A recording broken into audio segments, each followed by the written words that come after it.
Okay, I'm gonna show you how to create a clustered column chart based on the selected range. My range is from A4 to E10.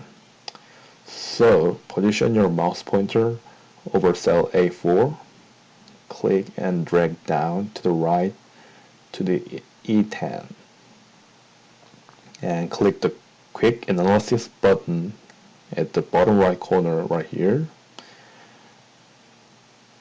and click the charts and click the closest column. Now, on the Chart Tools Design tab, in the Location group, click Move Chart. In the Move Chart dialog box, click New Sheet.